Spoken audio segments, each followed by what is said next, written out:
우리를 죽이려 하는 건 이교도들이야.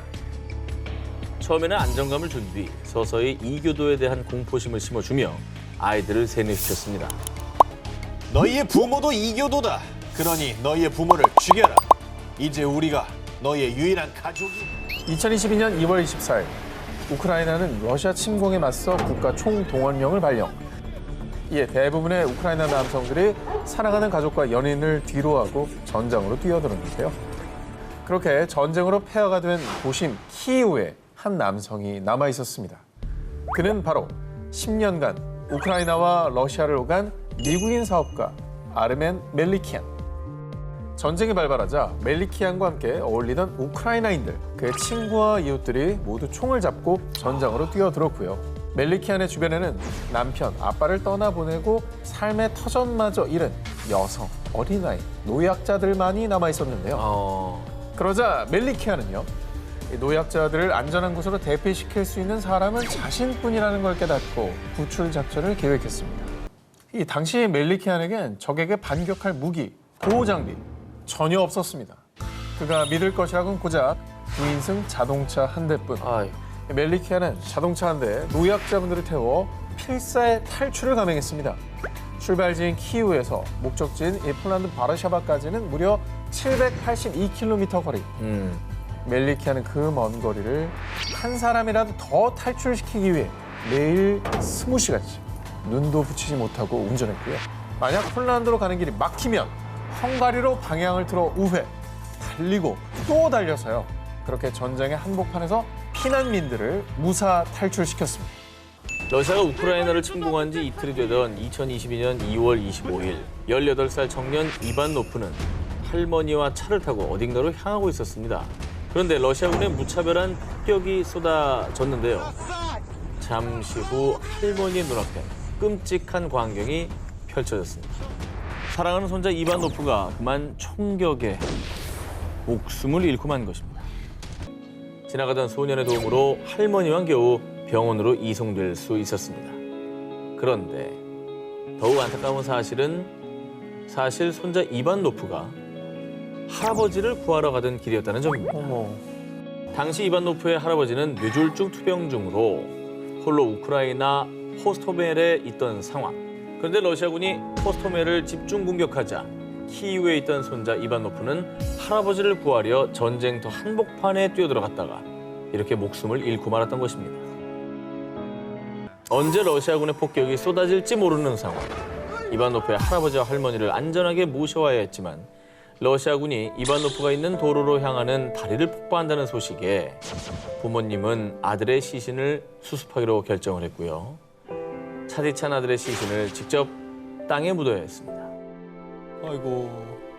그리고 다행히 이반 노프의 할아버지와 할머니도 그 사이 이웃의 도움으로 무사히 탈출했는데요. 전쟁이 앗아간 누군가의 행복과 꿈, 또 웃음과 미래, 이 모든 것을 잃은 한 청년의 어머니는 참담한 심정을 이렇게 전했습니다.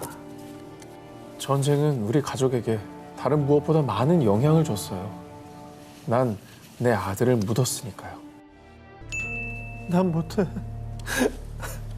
엄마 보고 싶어요. 죽고 싶지 않아.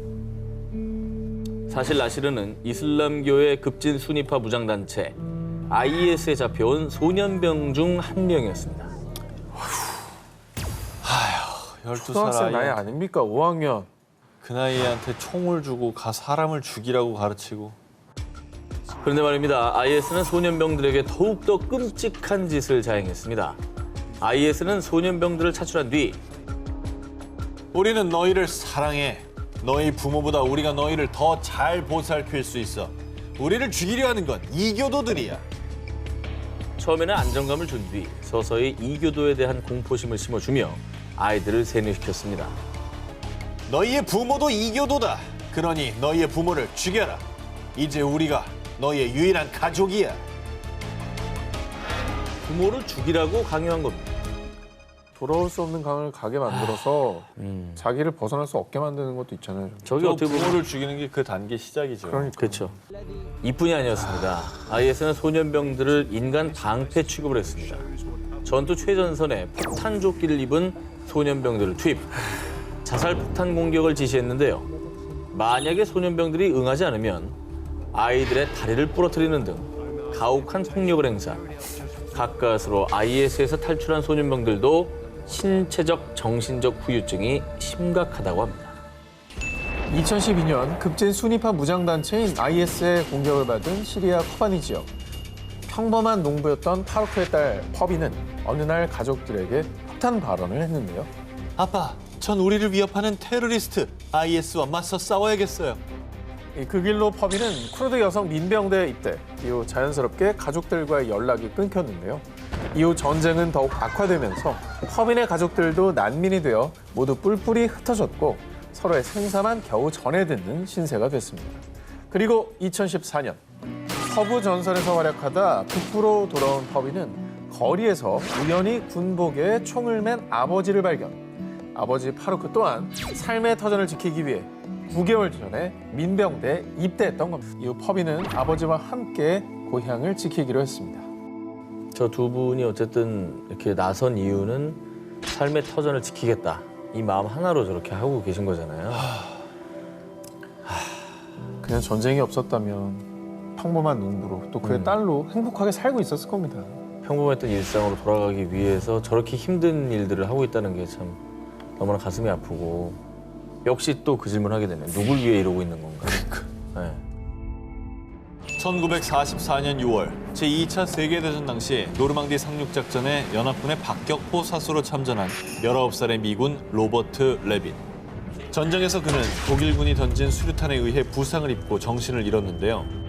그 사이 포로가 돼 적인 독일군의 야전병원으로 후송, 응급수술을 받으며 다행히 목숨은 건질 수 있었지만요. 가까스로 의식을 회복하고 포로 수용소로 이송된 레빈은 내가 포로로 잡히다니 난 이제 끝이야.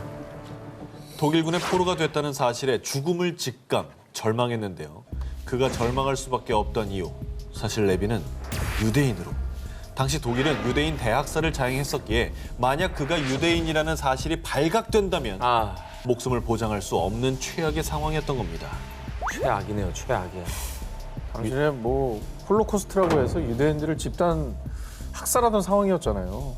게다가 포로로 그냥 잡힌 상황이니까 이건 뭐 당연히 죽음을 생각할 수밖에 없는 상황이었겠어요. 그런데 말입니다. 레빈은 불과 2달도 지나지 않아 포로에서 해방, 본국으로 돌아갈 수 있었는데요. 독일 군의관 에드가르 볼 덕분이었습니다. 볼은 레빈의 수술을 집도하기 전 아니, 이건 유대인 표식이잖아. 레빈의 군번줄에서 레빈이 유대계임을 뜻하는 알파벳 H가 새겨진 것을 발견했고요. 레빈이 혹여나 유대인 수용소로 끌려갈까 걱정이 됐던 군의관 볼은 다른 독일군이 군번줄을 보지 못하게 일부러 없애버렸던 겁니다. 야, 그렇게 포로 수용소에서 풀려나 미국에서 종전을 맞이한 레빈은 제대와 동시에 일상으로 복귀했고요. 타국의 땅에서 죽을 고비를 넘긴 지 38년 만인 1982년 처음으로 프랑스 노르망디를 방문. 생명의 은인인 볼 군의관을 찾아 나섰지만 아이고, 안타깝게도 볼은 몇 년 전 이미 세상을 떠난 뒤였습니다. 아이고. 어떡해. 대신 레빈의 가족은 지금까지 군의관 볼의 가족과 꾸준히 연락하며 소중한 인연을 이어가고 있다고 합니다. 명이다, 명이. 진짜로.